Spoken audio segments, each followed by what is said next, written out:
शुभम अध्यापयामास कृत्वानुक्रम्य चात्मजाम। अपने पिताजी से जाकर के भागवत का सम्यक रूप से अध्ययन किया। सुखम अध्यापयामास। श्री सूत जी महाराज कहते हैं सौनक,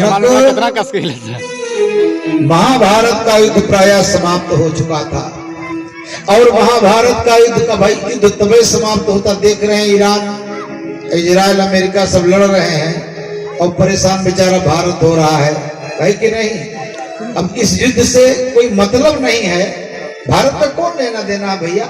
लेकिन यहाँ भाई चूंकि उधर से सारा सामान आ रहा है तो परेशानी तो पड़ी रही है। अब ये कोई सोचे उसके पड़ोसी लोग भी तबाह हैं, तो कभी भी झगड़ा किसी वस्तु का समाधान नहीं होता है। इसलिए अभी तो तभी समाप्त होगा जब कोई खत्म हो ये पूर्ण रूप से। अब या तो फिर महाराज संधि हो। तो महाभारत का युद्ध जो चल रहा था, महाभारत का अंतिम योद्धा दुर्योधन की जंघा टूट चुकी है। पांडवों को विजयश्री मिल चुका है। तो पांडव लोगों ने कहा भैया भगवान से कहा तो आनंद मनावे। भगवान तो सब जानते हैं कि जाको राखे साइया मार सके ना को बाल न बाका कर सके।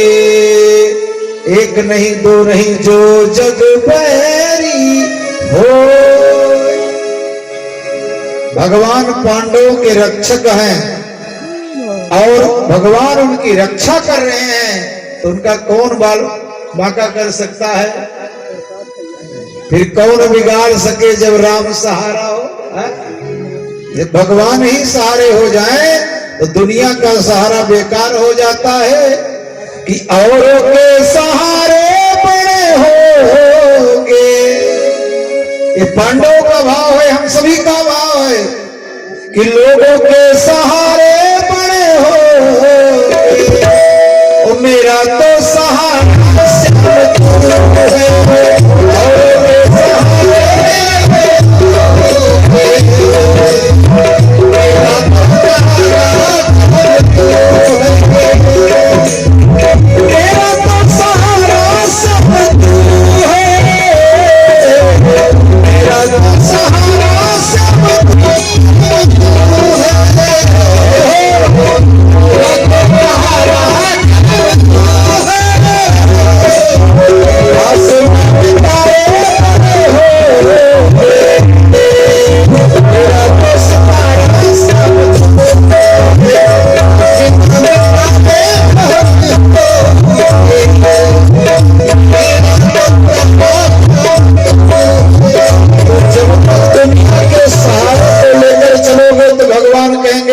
दुनिया पर भरोसा करता है, दुनिया के पीछे जा। और जब दुनिया का सहारा छोड़ दोगे तो भगवान ऐसे उठा लेंगे महाराज। फिर भगवान सहारा बन जाएंगे, दुनिया सहारा छोड़ देगी। और भगवान जिसके सहारे हो उनका कौन बाल बांका कर सकता है महाराज। श्री भगवान ने पांडवों से कहा हम लोग गंगा जी के किनारे चलते हैं। इधर दुर्योधन की जंघा टूट चुकी है। यदा वृद्धे कर संजयानाम वीरेषु तो वीर गतिं गतेषु भृकोदरे भृद्रगराभिमर्श भगनोरुदंडे धृतराष्ट्रपुत्रे। दुर्योधन की जंघा टूट चुकी है। इतने में दुर्योधन के पास आता है कौन, अश्वत्थामा। अश्वत्थामा आया। अश्वत्थामा ने कहा मित्र तुम्हारी यह दशा।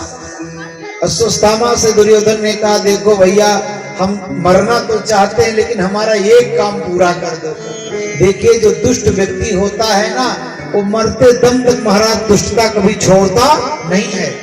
अच्छा एक होते हैं दुष्ट जिसको सठ कहते हैं, सठ भी सुधर जाते हैं। गोस्वामी तुलसीदास जी कहते हैं कि सठ सुधरहि सत्संगति पाई पारस पारसी सुधा तो सुहाई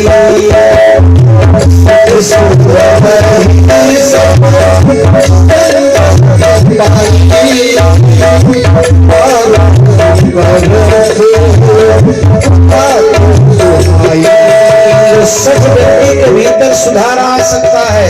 एक जगह इससे कथा हो रही थी और कथा में एक व्यक्ति मानकर चलिए कि बाजार लगा हो बगल में और रास्ते में कथा हो रही थी तो उसको कथा बढ़िया लगा।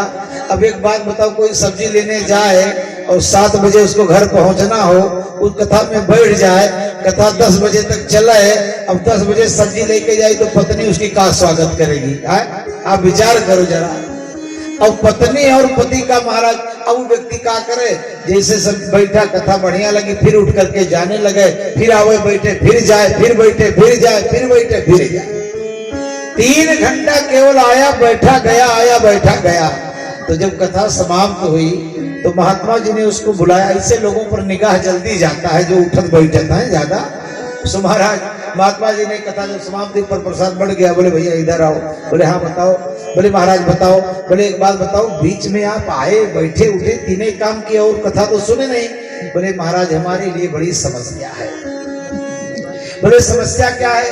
कहीं महाराज हमारे घर की बहुत स्थिति गड़बड़ है। बोले बताओ तो सही।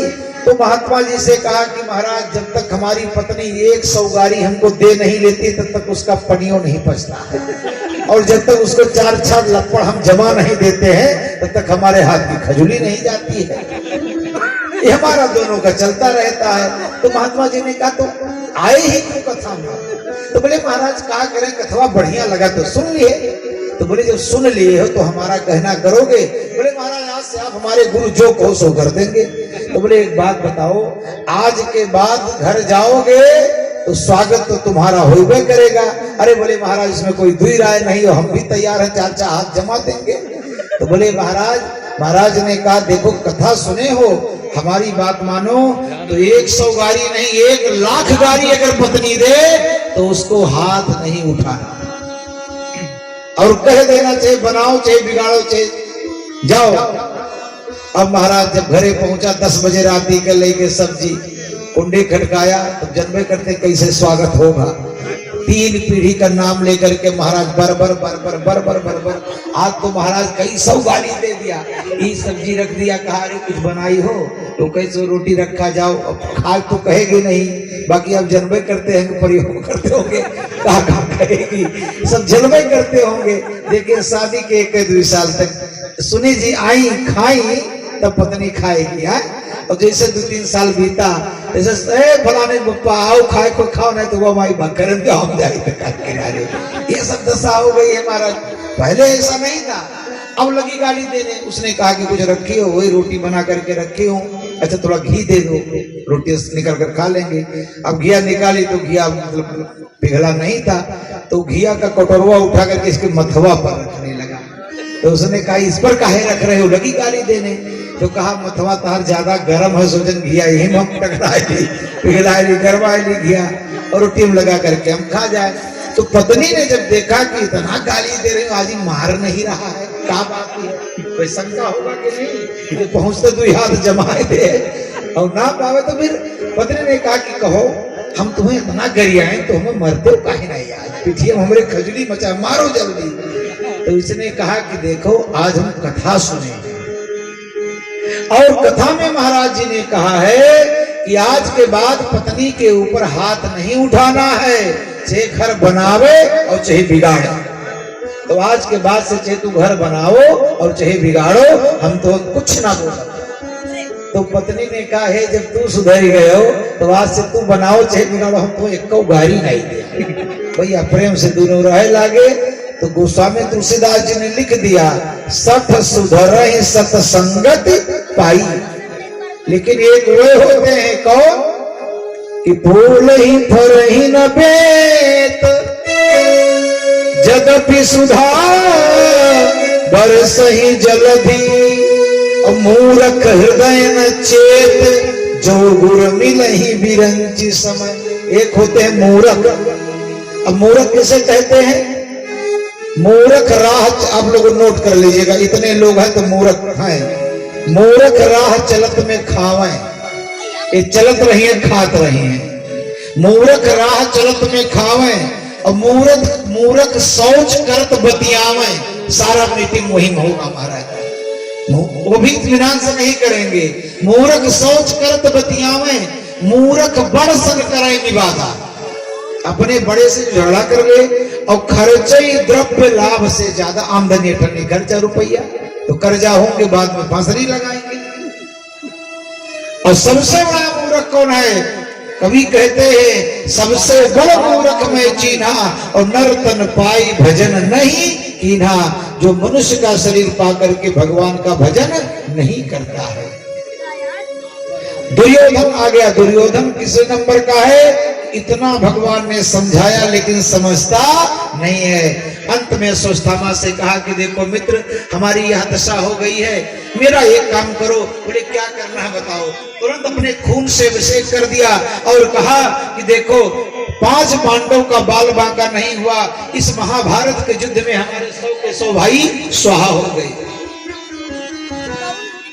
एक पांडव का तुम मार दो, उसका वध कर दो तो मैं शांति से मर जाऊंगा। अश्वत्थामा जाता है और काक उलूकन न्याय से, काक उलूकन न्याय क्या है जानते हैं? उल्लू को गुरु बनाया। उल्लू को गुरु बनाया। उल्लू को गुरु बना करके महाराज, ये काक उलूकन न्याय क्या है? जैसे एक बार पक्षियों की पंचायत बैठती है तो पक्षियों के राजा हैं गरुड़। तो पक्षियों ने सोचा कि गरुड़ जी तो भगवान के सेवा हमेशा रहते, हम लोग की समस्या नहीं सुनेंगे। ऐसा राजा किस काम का जो हमारी समस्या ना सुने। आजकल आप देखते होंगे मंत्री सांसद विधायक को जब चुनाव आ जाता है तो गांव गांव घर घर घूमते हैं और जैसे चुनाव मंत्री बन गए तो उनका शीशा नीचे नहीं उतरता है महाराज। एक कहावत प्रचलित हो गई है, वो पैसे न नहीं किसी करते हैं। तो ये गरुड़ जी महाराज हमेशा घूमते रहते हैं, हम किससे अपनी शिकायत जाकर कहें। तो ये हुआ कि भाई आप राजा बदल दो। तो राजा किसको बनाया जाए? बोले अभी तक भगवान नारायण के वाहन राजा थे और अब राजा बना दो माता लक्ष्मी के वाहन को। तो माता लक्ष्मी का वाहन कौन है? उल्लू। अब उल्लू राजा बन जाएगा तो कैसा रहेगा? अब लोग उल्लू महाराज की जय, उल्लू महाराज की जय, उल्लू महाराज की जय, मंच सजाया गया और बिल्कुल महाराज जो है शपथ ग्रहण लेने के लिए उल्लू तैयार हो, वो भी दंड बैठक करने लगा। नवा नवा कुर्ता लीलन का बढ़िया सिया लिया, सफेद सफेद बढ़िया सदरी सिया लिया। अब लोग जय जयकार करने लगे महाराज।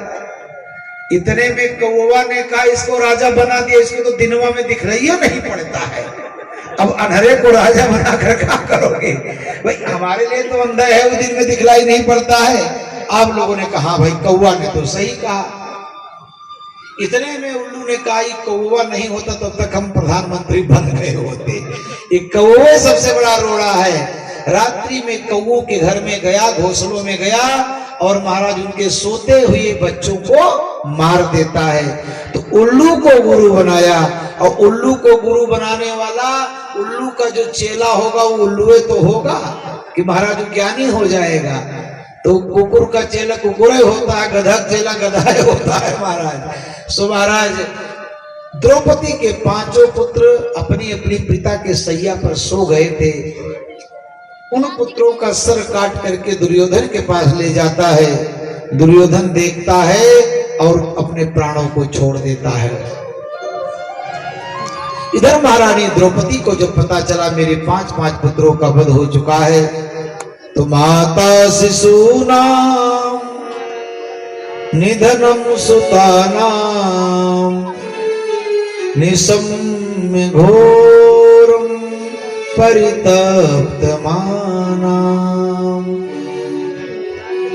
तदारुदवाष्पकला कुलाक्षी तां शान्तयन्ना किरीटमाली। भगवान ने सांत्वना दिया कि देखो, अर्जुन ने कहा देवी जो भी तुम्हारे पुत्र का वध किया है उसको मैं पकड़ कर लाऊंगा और जो तुम कहोगी वही दंड में उसको दूंगा। भगवान को सारथी बना करके अर्जुन अश्वत्थामा का पीछा करते हैं, अश्वत्थामा को पकड़ करके लाते हैं। भगवान ने कहा इसको मार दो।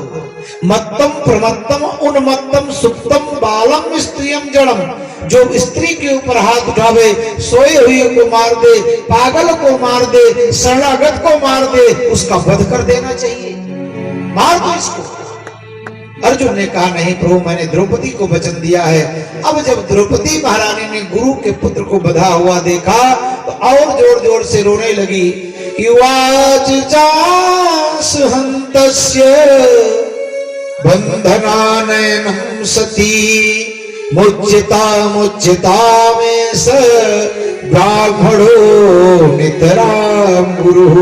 ये गुरु का बेटा है, इसको छोड़ दो, छोड़ दो, छोड़ दो।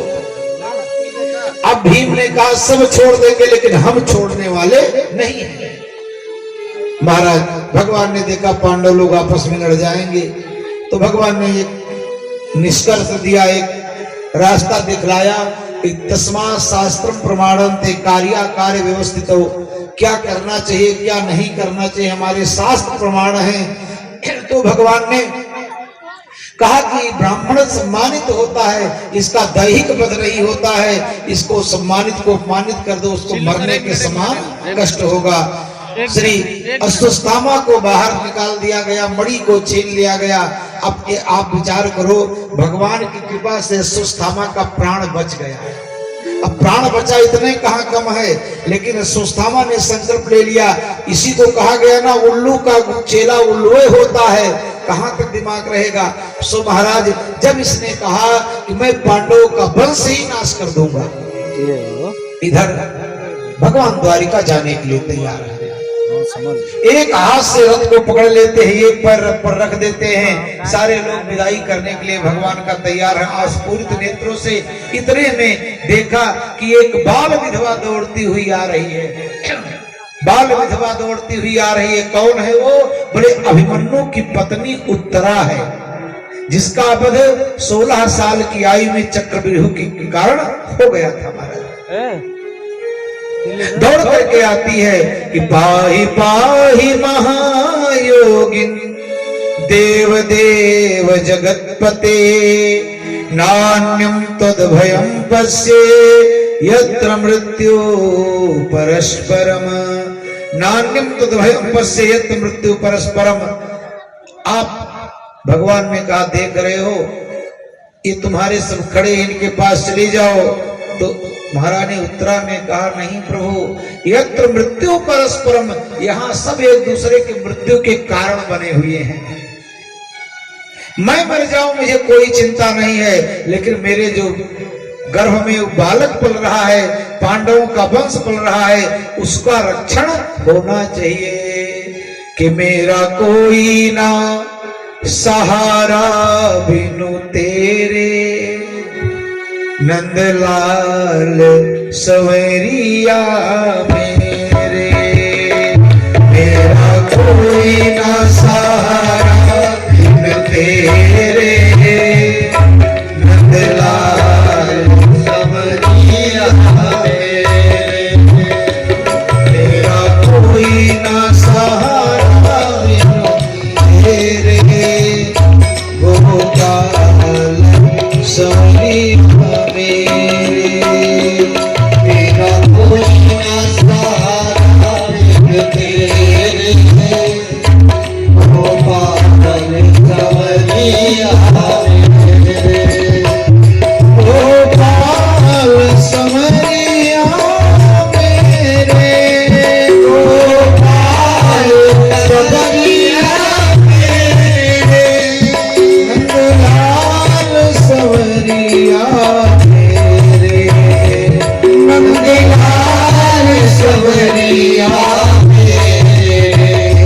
मैं तो आन पड़ी दर्द तेरे। मैं तो आन पड़ी दर्द तेरे गोपाल सवरिया मेरे।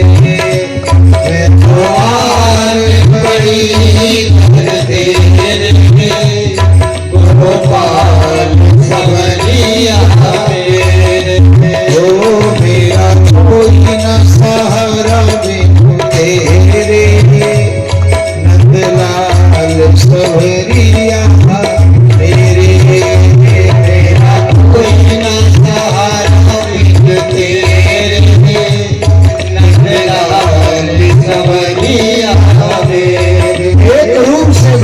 माता उत्तरा के गर्भ में प्रवेश करते हैं और गर्भस्थ शिशु की रक्षा करते हैं।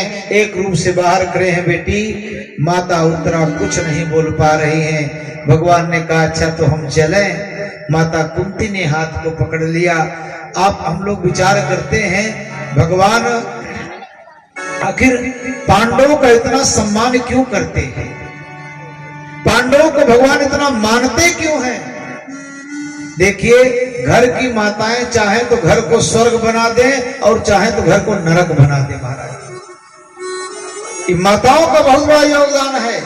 ये पांडव वंश की माताएं हैं। आपने देखा द्रौपदी के 5 पुत्रों का वध अश्वत्थामा ने कर दिया, लेकिन द्रौपदी ने कहा कि बधिक को छोड़ दो। कितनी बड़ी दयालुता है महाराज। आज कोई बेटे को एक तमाचा मार दे तो महाराज उनके 7 पुस्त माताएं नौत लेती हैं। कोई दम अपन जेठे का है ना हो महाराज। ये दशा है समाज की। और दूसरी उसके ऊपर संकट पड़ा तो सीधे भगवान के शरण में गई, किसी के पास नहीं गई महाराज। अब जो पांडव पक्ष की मां है, पांडवों की मां है कुंती, उनका चरित्र आ रहा है। उन्होंने भगवान का हाथ पकड़ लिया। माता कुंती ने 26 श्लोकों में भगवान की स्तुति करी। माता कुंती ने कहा प्रभु आप क्यों जा रहे हो, आप आज हमको छोड़ करके जा क्यों रहे हो। भगवान ने कहा देखो बुआ तुम्हारी संपत्ति तुमको मिल गई, तुम्हारा राजपाट तुमको मिल गया, तो हम चले जा रहे हैं। माता कुंती ने जो शब्द कहा कोई कह नहीं सकता। माता कुंती ने कहा सुख के माथे सिल पड़े, ऐसा सुख समृद्धि मुझे नहीं चाहिए जो हरि से दूर ले जाए, और बलिहारी वह दुख की जो हर पल नाम रटा, कि दुख में सुमिरन सब करे, सुख में करे न कोई, और जो सुख में सुमिरन करे तो दुख काहे लाहो। जान गए नमस्ते तु वृषम त्वाद्य ईश्वरः प्रकृते परम, अलक्ष्यम सर्वभूतानां अंतर्बहिरवस्थितम्। अच्छा बुआ तुम मुझे जान गई हो तो मैं कहाँ रहता हूँ, द्वारिका में। माता कुंती ने कहा ना तुम द्वारिका में रहते हो ना तुम वृंदावन में रहते हो, कहाँ रहते हो।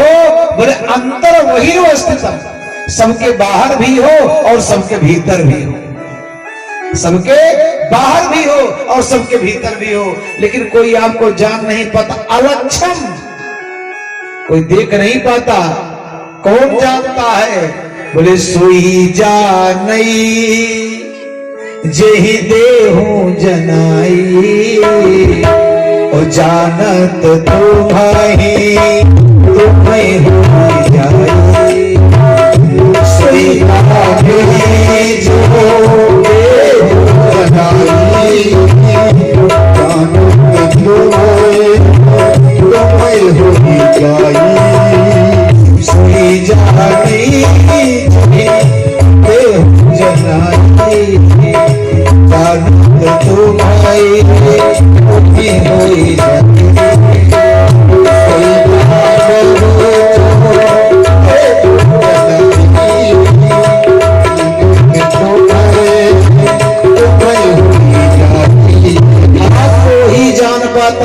आपको। अच्छा एक बात और, माता कुंती ने कहा क्यों नहीं लोग मुझे जान पाते। बोले माया जवनिका छन्न आज्ञा धोक्षजमव्ययम कथम। माता कुंती ने कहा माया का पर्दा पड़ा हुआ है, माया का पर्दा पड़ा हुआ है। तो आपने देखा मदारी गांव में आता है कि नहीं। मदारी पहले आता था, अब कम आता होगा, क्योंकि आज जब से मोबाइल चला तब से सारा सब कुछ मनोरंजन का काम खत्म हो गया। पहले मदारी आता था तो मदारी के साथ उसका एक चेला रहता था, छोटा छोटा बच्चा। तो मदारी कभी रुपया बना देता था, कभी पैसा बना देता था, कभी अपना हाथ काट ले, कभी गला काट ले। तो सब मदारी को देख करके लोग हंसने रोने लगते थे।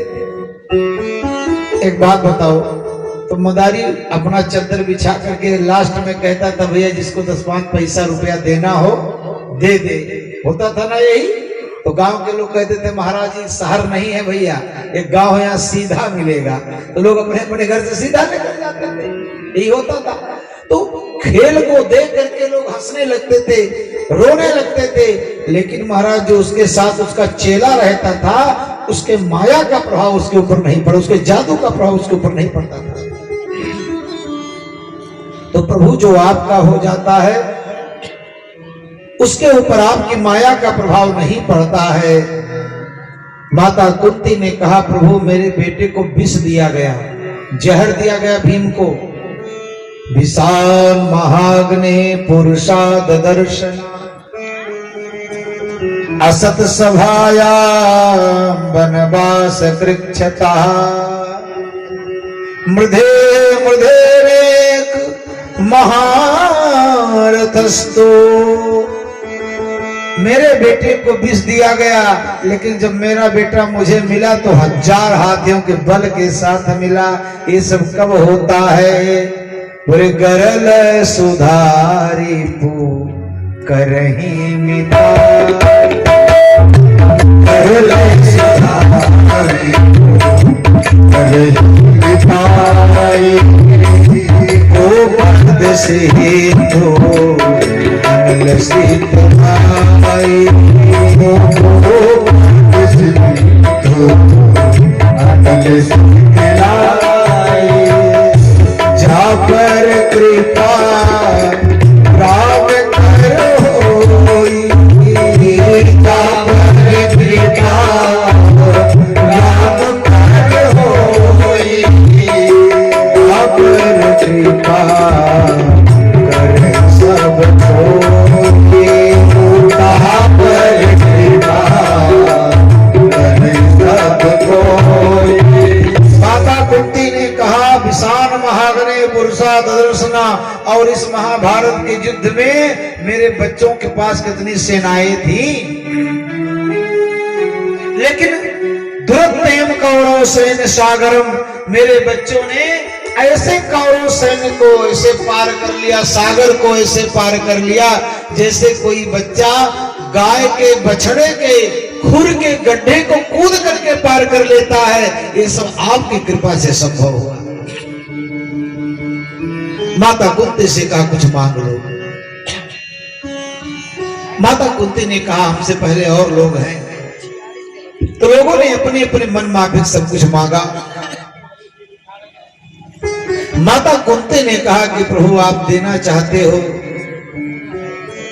तो जितना दिया।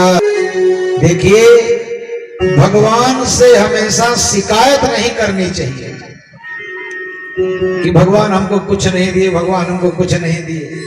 एक सेठ जी थे, तो सेठ जी ने एक